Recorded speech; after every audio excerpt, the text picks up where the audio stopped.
Fala pessoal, tudo bem com vocês?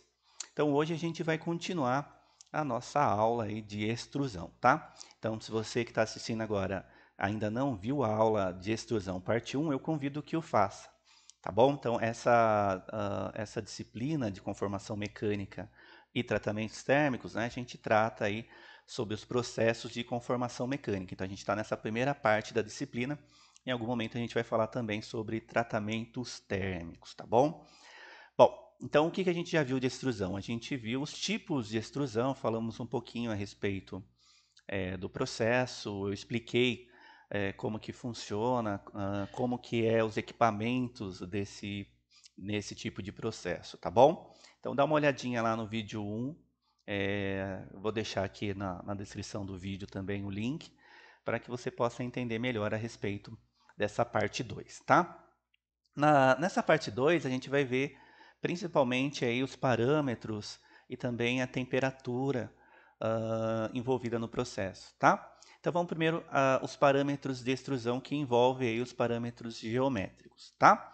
Bom, os parâmetros geométricos, de certa forma, eles estão envolvidos com a matriz.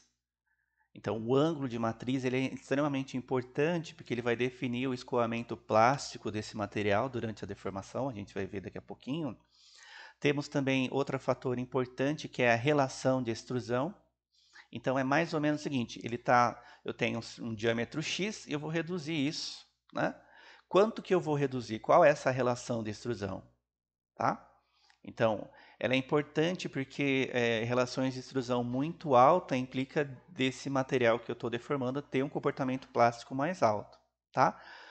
E relações de extrusão menores, obviamente, significa que eu estou trabalhando com materiais menos plásticos, tá bom? Então, é importante também porque relações de extrusão muito alta sugerem alguns efeitos que a gente vai ver mais para frente, tá?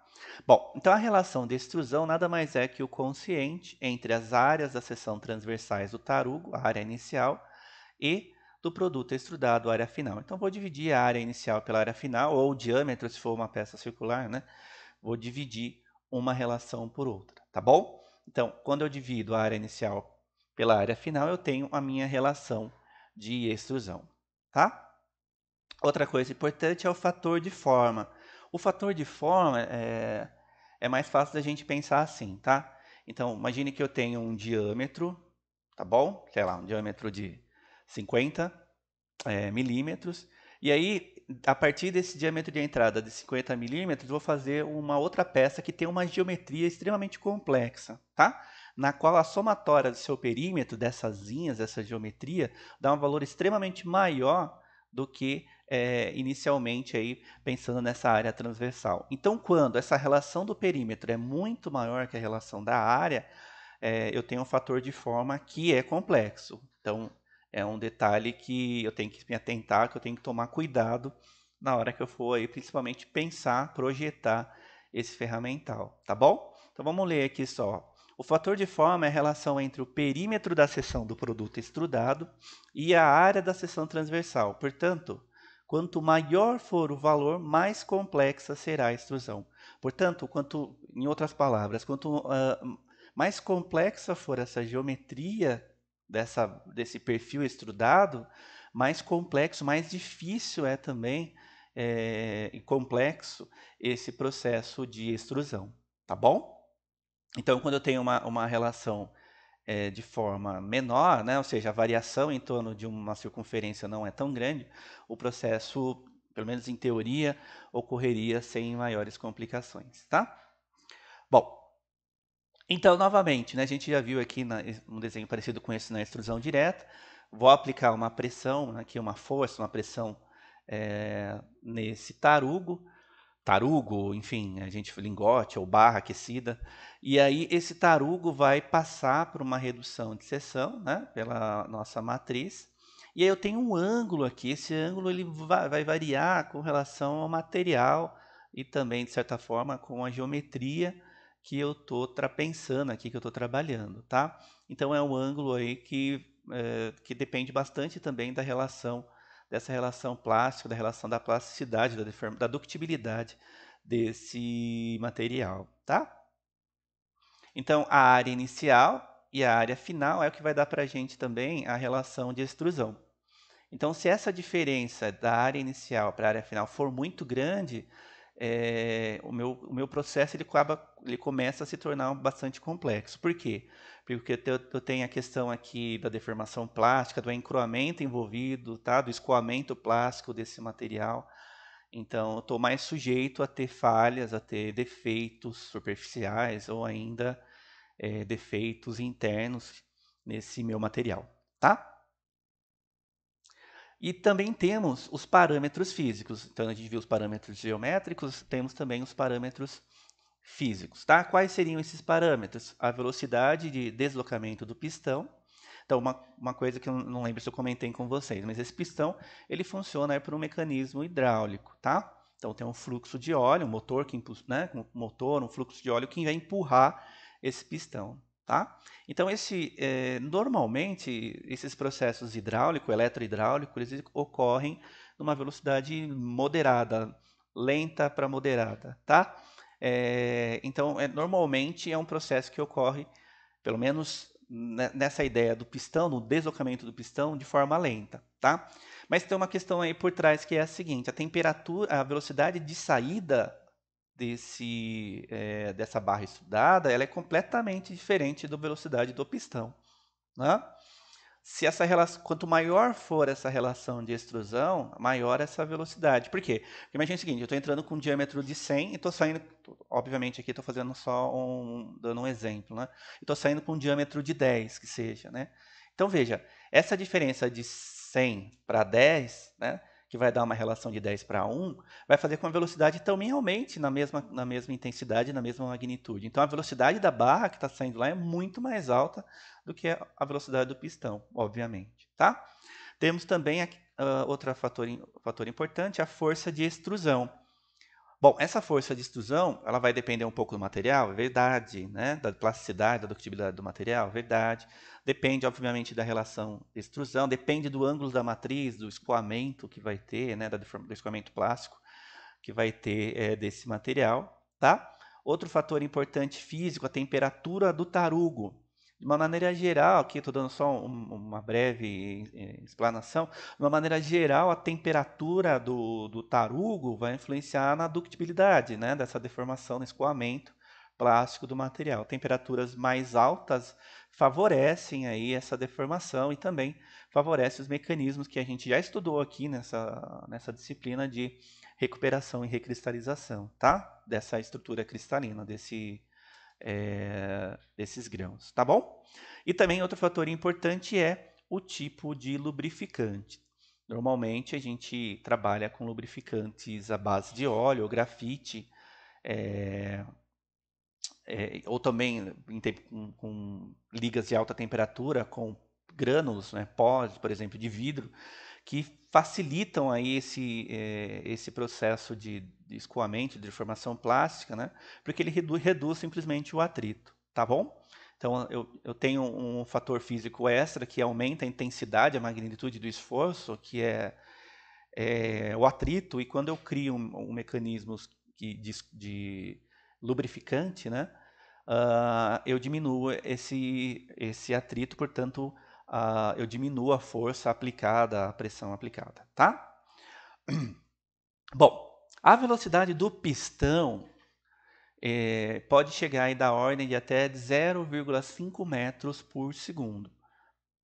E dependem, obviamente, do material, tá? E de outras variáveis também. Como eu tinha dito aqui, da geometria desse ferramental, da própria relação de extrusão, tá? A força requerida para o processo depende da resistência do material, da relação da extrusão, da fricção da câmara e da matriz, né? Também é um fator importante da ideia da fricção, né? Do contato entre esse lingote, esse tarugo com a matriz, tá? E outras variáveis aí como temperatura e também a nossa velocidade de extrusão, tá? Então essa força, veja aqui quantos parâmetros a gente tem envolvido, né? Desde a própria relação de extrusão, que é quanto eu vou diminuir isso, né? Até mesmo aí a velocidade que eu estou saindo da outra ponta, ou mesmo a temperatura que eu estou utilizando, tá? Então, obviamente, quando eu tenho temperaturas mais altas, a força diminui. Quando eu tenho relações de extrusões mais altas, eu preciso de mais força. Então, veja, há toda uma complexidade para que se deduza aí, para que consiga deduzir um processo viável e também um processo que seja aí minimamente controlável, né? Bom, essa força de extrusão dá para ser estimada por uma relação, por uma fórmula aí bastante comum para quem trabalha no ramo, tá? Qual que é a ideia da fórmula? Então, eu tenho a força aplicada, que vai ser igual a esse meu A0, que é a área a área inicial do tarugo, tá? Então, esse tarugo vem com uma área já pré-determinada, né? Pré-estabelecida lá pelos técnicos, pelos engenheiros. Então, a gente vai usar essa área aí e vamos multiplicar ela por uma constante de extrusão. Eu vou fazer uma pausa aqui, porque a constante de extrusão ela é um fator aqui dependente de algumas coisas, tá? Então a gente já fala dela. E também tem o AF, que é a área transversal final do produto extrudado. Então vamos ver como ficou a nossa forma. A área inicial vezes a constante da extrusão, tá? Que envolve algumas coisas aqui, o material, a temperatura, a gente vai ver, tá? Vezes Ln de A0 dividido por AF, ou seja, da relação de extrusão, tá? Então, área inicial vezes K vezes Ln da relação de extrusão, A0 vezes dividido por AF. Beleza? Bom, da onde vem então esse valor da constante da extrusão, que é o nosso K, tá? Então, essa constante da extrusão, ela vai depender aí da temperatura e também do material, tá? Vou pegar um exemplo aqui, o cobre, talvez, tá? Bom, então veja, a constante de extrusão aqui do cobre para temperaturas, né? Aqui está em Fahrenheit. Vou pegar em cima aqui está em Celsius, né? Por volta aí de 400 graus, tá? Eu tenho lá algo perto, próximo de 40. À medida que eu vou aumentando essa temperatura, né, dá para a gente perceber aí para o cobre que a minha constante de extrusão ela vai diminuindo, tá? Ou em outras palavras, né, a temperatura aí, abre aspas, né, está facilitando esse mecanismo de deformação plástica, facilitando os mecanismos de deformação aí para a extrusão, tá? E assim também para outros tipos de bronze, né, um comportamento parecido. Aço também tem um certo ponto aqui, né, que a gente muda a inclinação da curva, mas também aí, de certa forma, tendo um comportamento parecido, tá? O que muda um pouco, né, claro que a temperatura vai influenciar diferente, vai influenciar de modo diferente para cada tipo de material, tá? Mas, de certa forma, dá para a gente já perceber aqui que essa capacidade de deformação na extrusão ela é bastante forte com relação à plasticidade desse material e também à temperatura, tá? Por exemplo, um aço inox é muito mais complexo de extrudar do que, por exemplo, um alumínio. Tudo bem?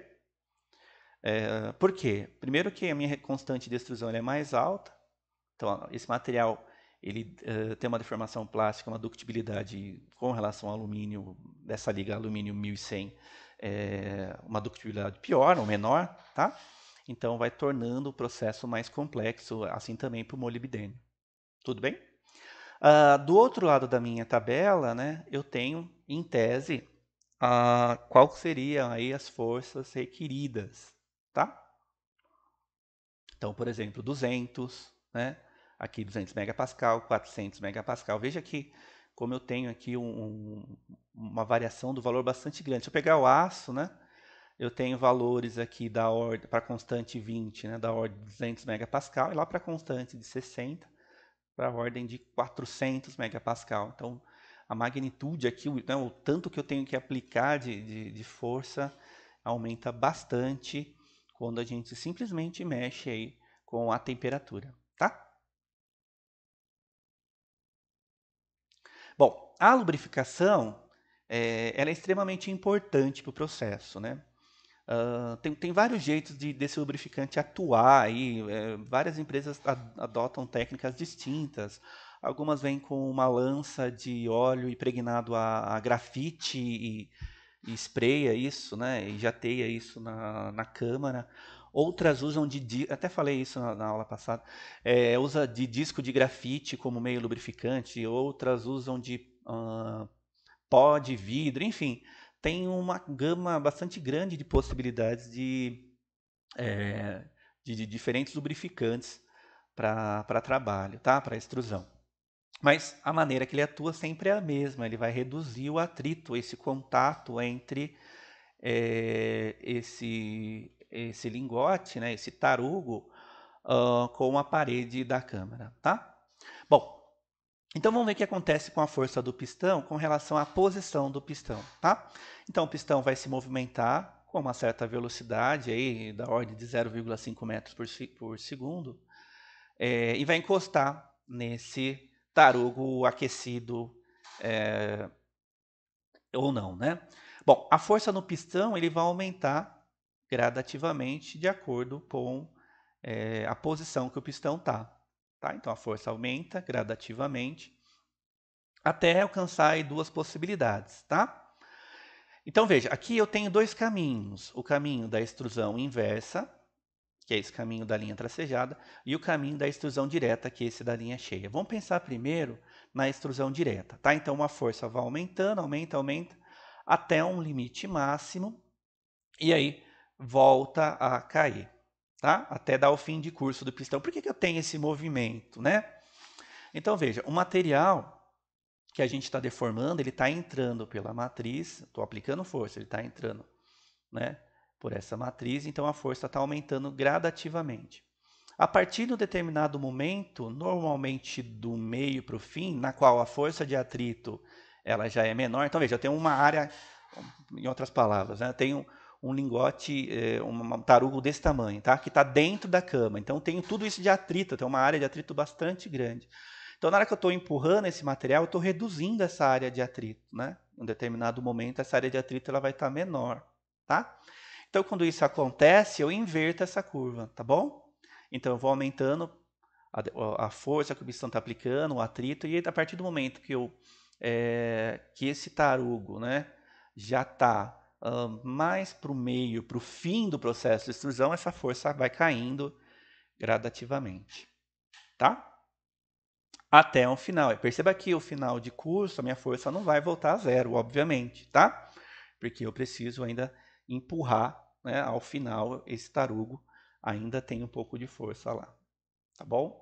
Tem um ressaltinho aqui inicial que é simplesmente para naquele momento final ali da extrusão na qual a peça precisa sair pela matriz, tá? E veja como muda completamente a extrusão inversa, né? Na extrusão inversa eu também tenho um aumento dessa força, né? E aí depois eu tenho uma constante. Estão vendo? Essa constante, por que acontece isso, né? Por que dá essa diferença? Vamos lembrar o que é direto e indireto. No direto eu tenho o pistão que vai empurrar, né, esse tarugo até o fim. Então tem uma área de atrito que é grande no começo, né? E à medida que eu vou empurrando esse tarugo, esse atrito, essa área que eu tenho de atrito da superfície da peça com a câmara, ela vai diminuindo e, portanto, a minha força cai, né? Já na extrusão inversa, o que acontece? Não é mais, eu não estou mais empurrando o tarugo, o pistão está atuando na matriz, né? Então a matriz, o tarugo está parado aqui, a matriz está entrando nesse tarugo, tá? Então há um aumento da força, e aí a partir do momento que esse tarugo que está lá dentro, ele começa a escoar, né? Ele começa então a ter uma movimentação para dentro dessa matriz para ocorrer efetivamente a extrusão, eu tenho uma constante. Então, por que aqui é constante? Porque eu não tenho uma variação tão grande assim desse atrito, né? Então, a partir do momento que o material começa a escoar para dentro na extrusão inversa, dentro dessa matriz, a minha tensão, a minha força, ela se mantém aqui praticamente constante, tá bom? Então, essa é a diferença entre os dois. Outra coisa importante é o fluxo do metal. Esse fluxo do metal, né, pelo ferramental, ele vai determinar a qualidade e as propriedades mecânicas desse produto. Então, o fluxo de metal ele é comparável aí ao escoamento de um fluido num canal. Como que como vai ocorrer esse escoamento plástico desse, né, desse metal, desse fluxo, né, desse material, por dentro desse ferramental, tá? Interessante também aqui que os grãos tendem a alongar-se, formando uma estrutura de orientação preferencial. Então, durante a extrusão, há um alongamento do grão, né? A gente já estudou isso aqui mesmo nessa disciplina. Convido que vocês assistam aí sobre encruamento, né? Sobre recristalização, encruamento, recuperação e recristalização, na qual a gente trata disso. Então, há toda uma deformação plástica nesse meu material e um fenômeno de encruamento, tá? Durante esse fluxo, durante essa deformação. Então, os grãos tendem a se alongar, tá bom?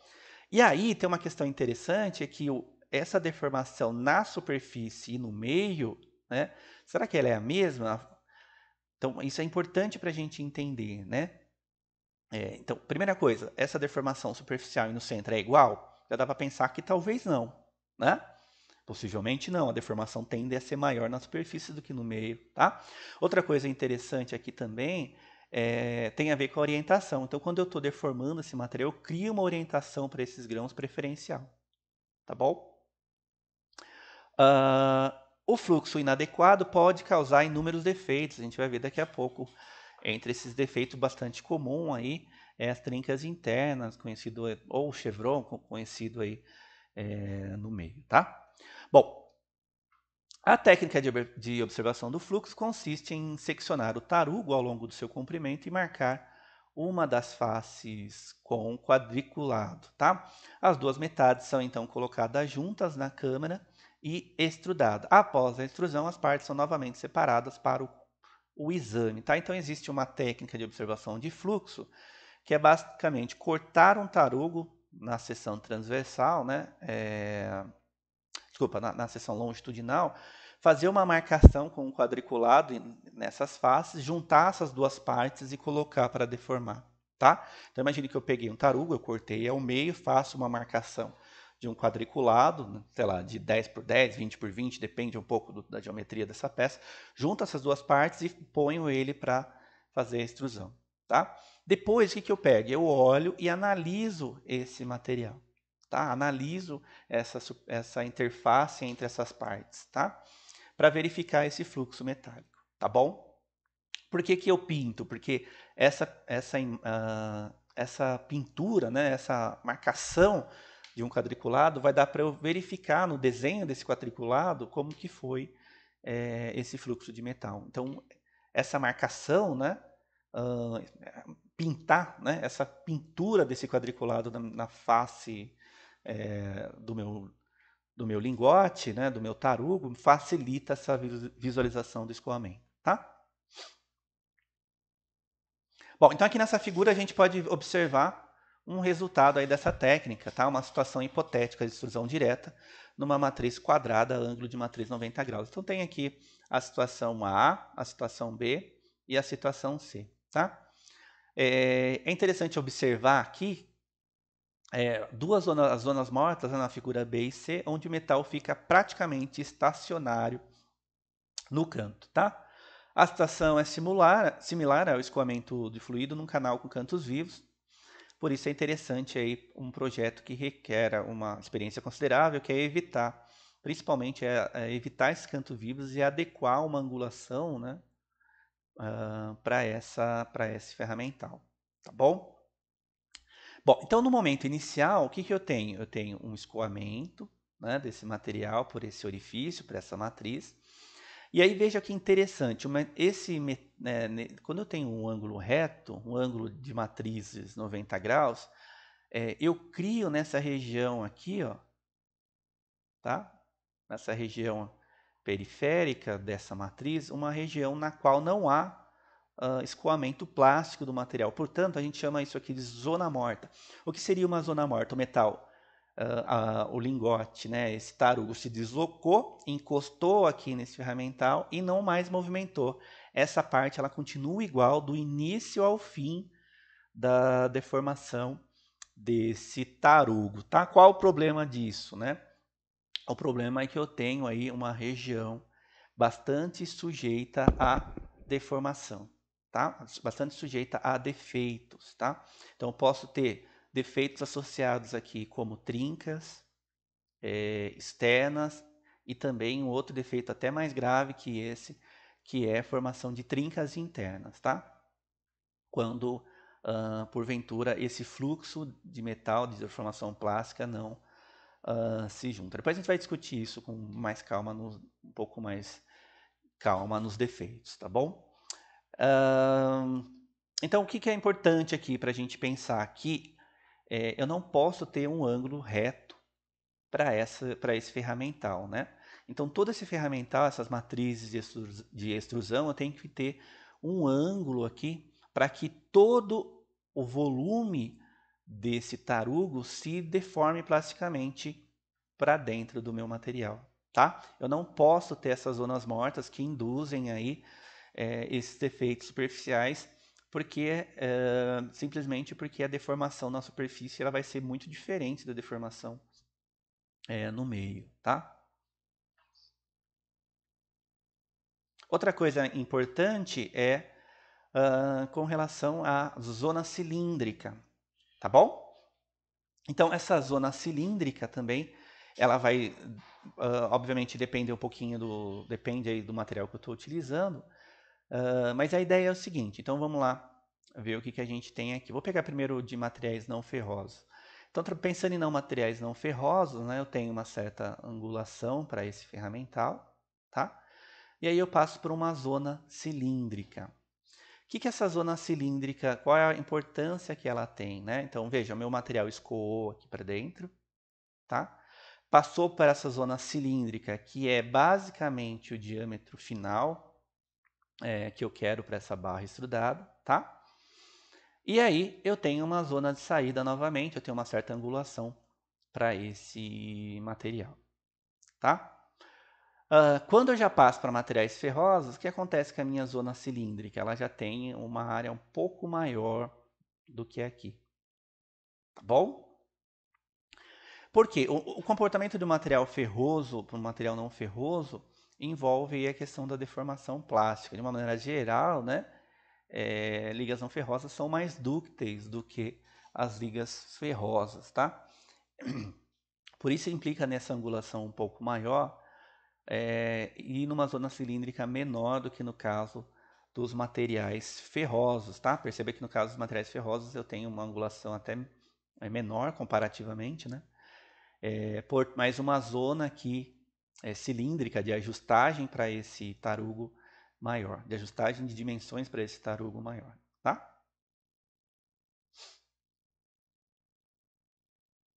Bom, como que seria essa máquina, então? Até na aula anterior eu mostrei um vídeo, né, dessa deformação, mas o que eu tenho? Eu tenho um pistão hidráulico, né?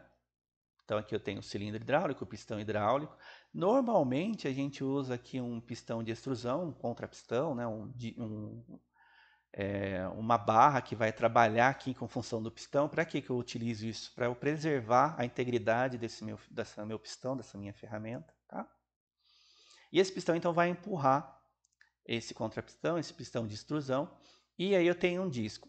Esse disco pode ser de grafite, que vai facilitar aí essa deformação. Então esse disco de grafite, ele apoiado nesse pistão e apoiado nesse pistão hidráulico, vai ser empurrado, vai empurrar esse tarugo e vai fazer com que ele passe aí por esse conjunto de matrizes, de fieira, né? Outro nome possível, né? Desse ferramental, tá?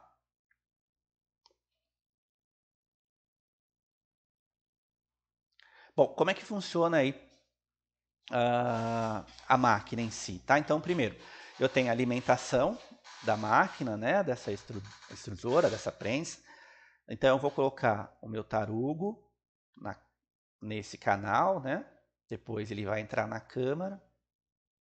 Num segundo momento, então, eu vou avançar com esse pistão de extrusão, com esse atuador, e forçá-lo, então, a passar, que é o caso 3 aqui, né? Estou forçando ele passar por essa matriz, tá? Depois, o que eu vou ter? A retirada da ferramenta e do extrudado com o resíduo do tarugo. Então, veja, aí é uma remoção, né, desse perfil, tá? O pistão no momento seguinte, o pistão vai acabar o seu movimento de recuo e eu entro com um corte desse resíduo, tá? Então essa ponta final que ficou, né?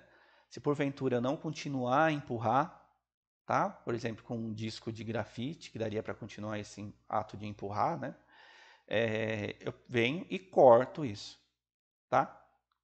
Corto durante o recuo do meu pistão, tá bom?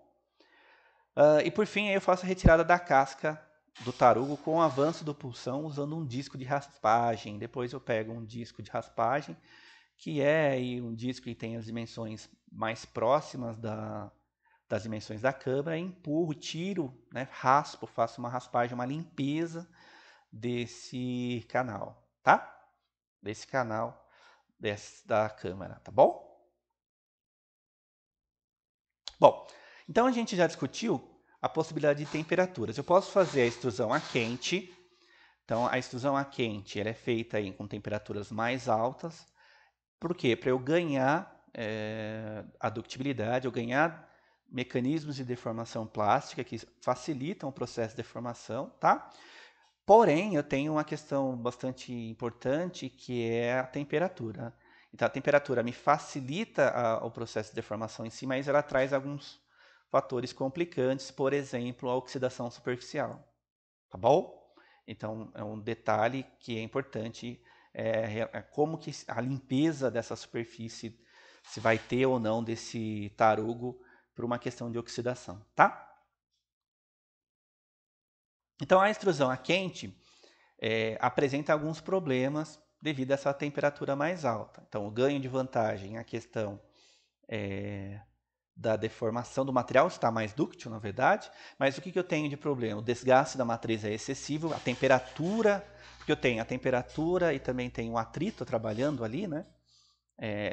Essa matriz, esse ferramental, ele é feito com aços ligas, aço de alta resistência mecânica, né? Aço ligado, tungstênio, cromo, níquel, vanádio, que são que dão para esse aço um comportamento mecânico bastante alto, né? Uma integridade com relação à temperatura bastante grande também, mas ainda assim, né? Esse mecanismo, né, essa produção contínua de extrusão, obviamente vai causar um desgaste nesse ferramental ao longo do tempo, da sua vida útil. Né? Bom, o esfriamento do tarugo na câmara pode gerar deformações não uniformes. Então, se esse tarugo que entrou na câmara está em temperaturas ao longo dele, né, diferentes, portanto a minha deformação é diferente em pontos diferentes. Posso ter um problema durante a minha extrusão. Tá? Por quê? Porque o metal que está mais quente deforma mais e a outra parte do lingote que está mais fria deforma menos, por exemplo. Né? Então, estou mais sujeito a ter defeitos de trinca superficial, por exemplo, nessa condição. Tá? O tarugo é aquecido, ele é coberto por um filme de óxido, exceto quando eu faço um aquecimento em atmosfera inerte, que acaba tornando o processo mais caro, né? Trabalhando com uma atmosfera, por exemplo, de argônio, é possível, mas torna o processo mais caro. E o óxido ele vai afetar o comportamento desse fluxo de metal. Tá? Primeiro, por uma característica de fricção, de atrito, né? E também aí porque ele vai tornar o acabamento superficial mais pobre, a superfície vai ficar, abre aspas, aí, mais feia ou mais irregular, tá bom?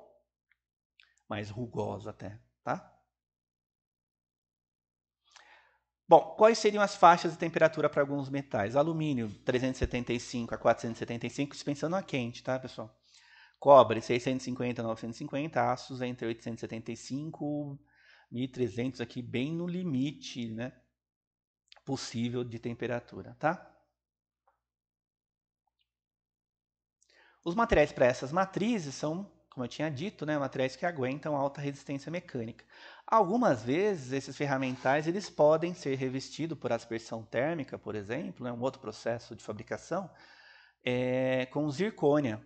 Tá? Zircônia pode prolongar a vida dessas matrizes ao ponto que zircônia é uma cerâmica, né? E essa cerâmica aderida à superfície do material, né? Por meio, por exemplo, de aspersão térmica, gruda no material por temperatura, por efeito metalúrgico e de fusão, faz com que essa matriz aumente consideravelmente a sua resistência ao atrito, à abrasão, tá? Então, é um mecanismo aí que pode ajudar a preservar a vida útil ou prolongar a vida útil desse ferramental que vai trabalhar quente, tá? Então, a gente tinha comentado da lubrificação, que é importantíssima, principalmente a quente. Vidro em pó pode ser usado aí para aço inox, né? Posso utilizar também grafite, pó de grafite nesses processos. Bastante utilizado também, tá? Posso utilizar pastilhas de grafite, pastilhas de vidro fundido. Então, há uma gama bastante grande. Posso usar também alguns óleos sintéticos, bastante grande de possibilidades de lubrificante para para o processo feito a quente, para metais ferrosos que têm uma temperatura de trabalho mais alta, tá? Bom, para metais com tendência a aderir à parede na matriz, pode-se usar um revestimento fino de metal macio e de baixa resistência, como cobre ou aço doce. O procedimento é denominado jaqueteamento ou enlatamento, que forma uma superfície de baixa fricção. Tá? Outra possibilidade é quando o meu material é muito dúctil a quente, eu crio lá uma camisa em torno dessa câmara, que protege a câmara principal, né? E eu crio uma superfície de baixo atrito, que facilita e que favorece esse mecanismo de deformação e evita um pouco que esse metal grude, fique aderido nessa camisa, tá? Eu também preservo a minha câmara, que obviamente é muito mais caro que simplesmente eu colocar um jaqueteamento, ou simplesmente colocar uma camisa entre a câmara e a peça que eu estou trabalhando, tá bom? Essa camisa, né, como se fosse uma bucha, tá? Imagina que eu tenho um, sei lá, tem uma abertura, um canal, né, um tubo, e aí eu venho nesse tubo e coloco um tubo, um outro tubo menor, né, entre esse, tá? É essa a ideia do jaqueteamento. Então, e aí minha peça que vai ser extrudada, ela vai estar trabalhando entre esse tubo do jaquetamento ou enlatamento do que propriamente dito na camisa, tá? Então eu preservo essa câmera e aí quando desgasta isso, né? Apesar de eu ter uma superfície lisa aqui, né? Quando desgasta ou quando tem o material aderido nessa camisa, eu simplesmente tiro ela e ponho outra, tá? A extrusão a fio da década de 40 vai combinar aí operações de extrusão direta, indireta e pode também combinar com o forjamento. O processo foi aceito na indústria particularmente para ferramentas e componentes automotivos, motocicletas, bicicletas, acessórios e equipamento agrícola. A ideia aqui, pessoal, é gerar uma peça contínua, uma barra, né? Faço alguns cortes nesse perfil contínuo e depois eu posso ter uma ajustagem das suas dimensões, do seu comportamento e uso o forjamento para essa ajustagem e também para criar uma outra característica de comportamento mecânico nesse material, tá bom? Né? Então meus grãos vão tomar uma nova posição, uma nova orientação nesse forjamento, tá? Então dá para fazer componentes automotivos assim, com o uso aí de um forjamento auxiliar após processo de extrusão, tá? Então, os tarugos cortados de barras laminadas, fios ou chapas, esses tarugos menores que 40 milímetros de diâmetro são cortados, desalhados, e têm as bordas ajustadas para retificação. Diâmetros maiores são usinados a partir de barras com comprimentos específicos. Então, vou pegar esse tarugo, né, que vem a partir de barras laminadas, já tinha dito isso. Vamos ajustar essas dimensões, tá? Ajustamento de bordas, retificações de bordas para facilitar a entrada desse material por entre a câmara, tá?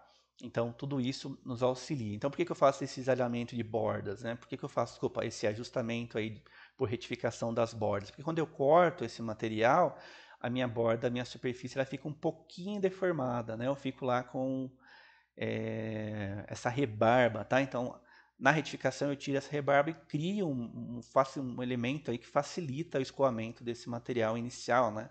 Eu reduzo esse atrito inicial, tá?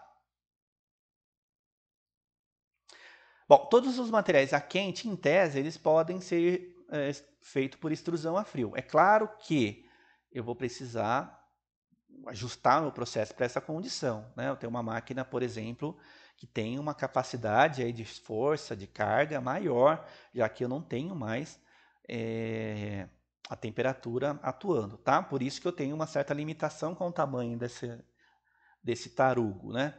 Em tese, eu tenho que trabalhar com dimensões menores na extrusão a frio, porque quando eu trabalho com peças muito grandes, eu vou ter que trabalhar com uma máquina extremamente robusta, a magnitude, a força em si do processo se torna muito alta, tá?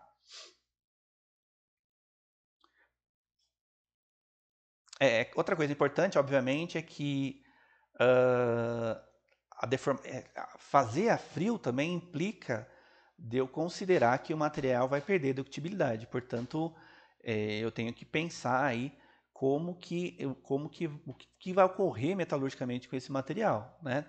Pensando que ele vai encruar lá na saída desse perfil extrudado, tá? Embora componentes que foram feitos por extrusão a frio sejam em geral mais leves que o a quente, então veja, dá para ser feito componentes de até 45 quilos e com comprimentos de até 2 metros.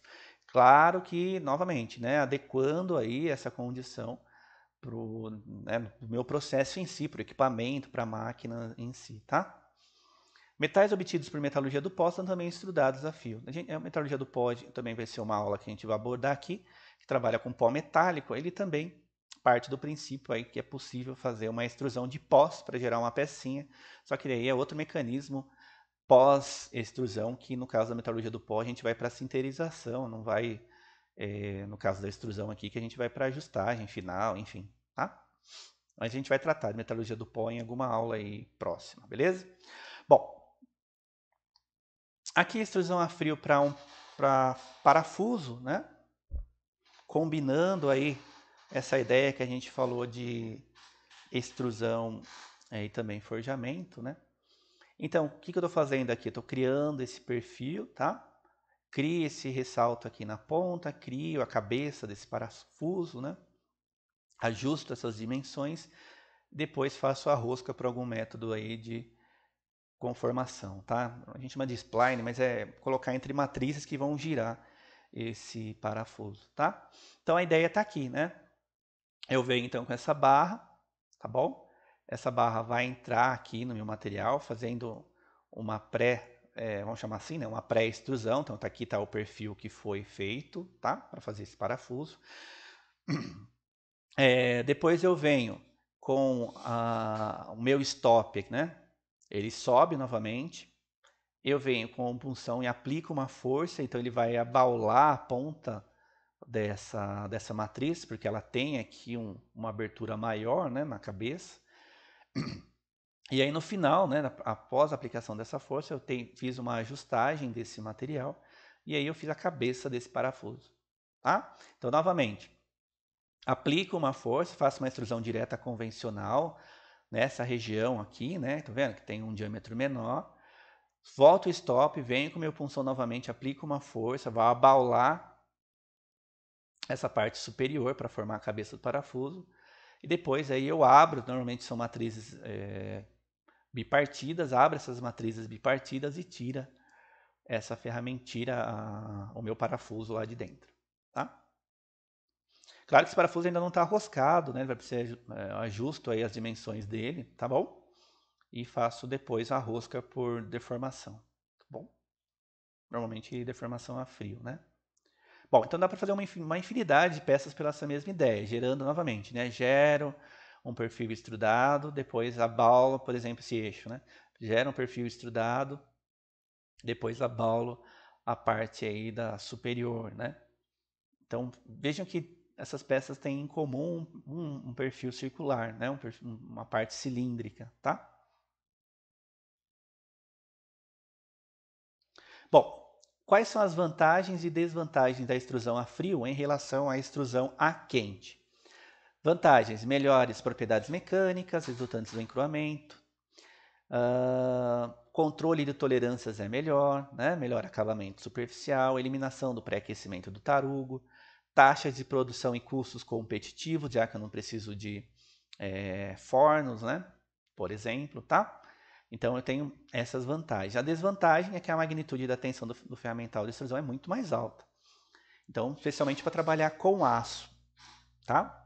Então, como vantagem, resumidamente, né? Propriedades mecânicas desse extrudado que foi laminado a frio é melhor, tolerância tá mais perto da tolerância, o produto em si é mais near net shape, é mais próximo às dimensões finais.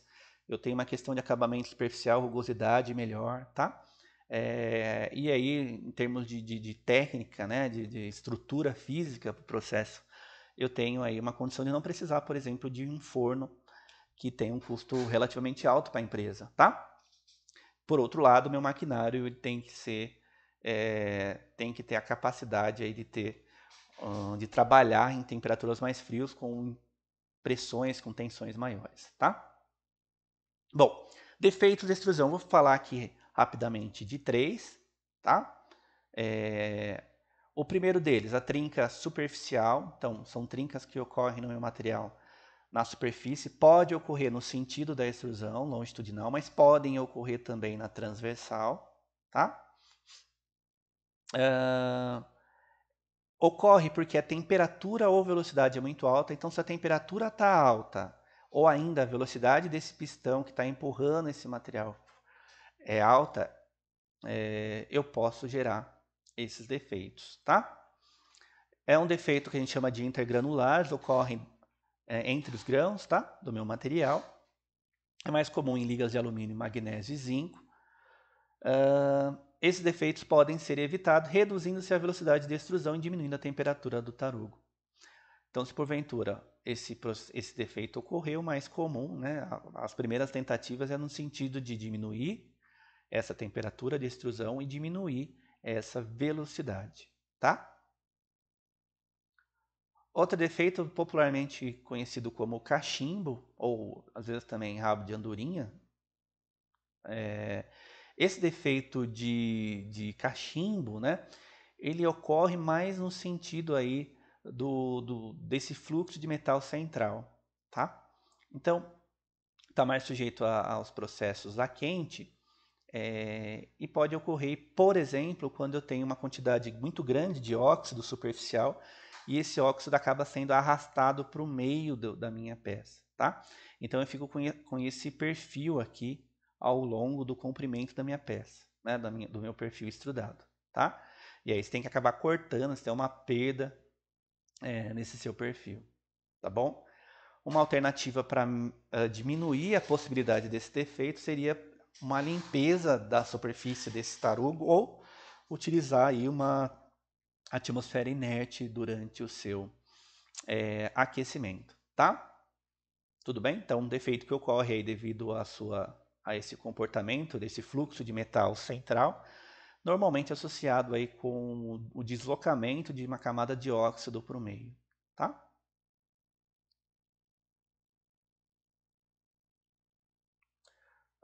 Outro defeito, e aí eu acho que, na minha opinião, né, é um defeito até mais grave, porque é difícil de visualização, né, difícil visualizar, esses defeitos, essas trincas internas, tá? Aqui no formato que a gente chama de chevron, tá? Esse chevron, esse defeito é bastante grave e ocorre aí principalmente associado a essa geometria do ferramental, tá? Então, aqui nesse desenho eu vou tentar explicar para vocês, né? Então, eu tenho uma região aqui nas extremidades que a gente chama de zona de deformação plástica. Então, veja, tem uma zona que está deformando plasticamente, meu material passa pelo regime elástico, regime plástico, né, encruamento. E aí, essas duas zonas, elas não estão se encontrando, tá? Então, está passando aqui na região central uma região sem deformação plástica, ou com muito pouca deformação plástica, tá? Então, quando eu tenho duas zonas de deformação plásticas que não se encontram, eu tenho essa região que está deformando e não está alcançando esse mesmo intensidade, esse mesmo nível de deformação. Portanto, lá fica um espaço, né, uma trinca, né, nessa região, tá? Então, um problema bastante grave. Então, o centro do tarugo pode desenvolver fissuras, que são conhecidas como trincas centrais, né, ou chevron. O defeito é atribuído à tensão hidrostática da tração da linha central, similar à situação da região da estricção em um corpo em ensaio de tração. Então, todo mundo deformando. Essa região aqui não está deformando, há uma redução da sua seção transversal, né? Mas ele deforma muito pouco, portanto, gera aqui uma região de mais alta energia, tá? Na qual aí favorece a formação de defeitos de trincas ao centro, como esses aqui, né? Um problema grave, porque não dá para verificar, tá? Então, está no meio do meu material, não sei que eu faça algum ensaio de tomografia, ultrassonografia, né, raio-x, para eu conseguir ver um defeito desse tipo, tá? Então, um problema grave que muitas vezes acaba o material falhando em serviço para que se consiga verificar que tinha um defeito desse tipo, tá? Bom, pessoal, então era isso que eu tinha para mostrar para vocês nessa aula 2. Espero que vocês tenham gostado do conteúdo, tá? Então, a gente se vê numa próxima aula de conformação mecânica e tratamentos térmicos, beleza? Forte abraço a todos vocês e até breve.